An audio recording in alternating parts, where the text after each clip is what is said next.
Anak, ug sa Espiritu Santo. Lord Jesus, salamat ning adlaw nga selebrasyon sa ako ang beloved sister and also sa akong beloved son, Lord Jesus, sa Jacaraya.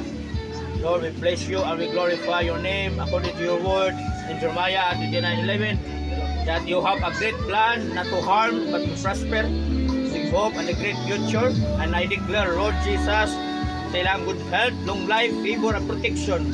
Taas ka kinabuhi, Lord, more blessing financially will coming in the mighty name of Jesus.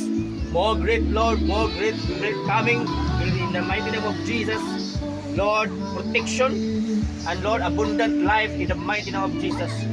Lord, we thank you and we bless you and bless this food, our nourish and give our nourish to sa body, Father God.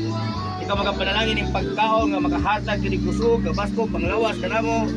O salamat sa nag-andam, sa nag-sponsor, nag-support, Lord Jesus. I declare a multiplication upon them in the mighty name of Jesus. I declare a good health in the mighty name of Jesus.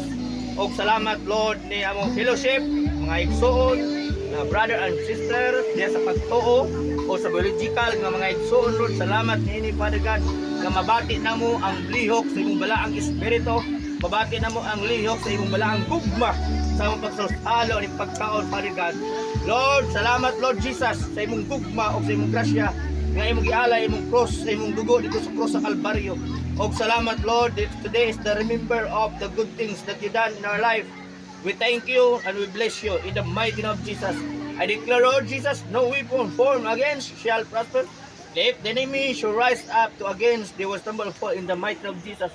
Lord, kato mga ako mga igsuon, ikaw magapanalangin kanila, Lord. Ilang kinabuhi, something will different na ay pinasahi nga ilang dagan silang kinabuhi, Lord. Ikaw ang manglihok, ikaw ang mamuhat sa ilang kinabuhi, Lord Jesus.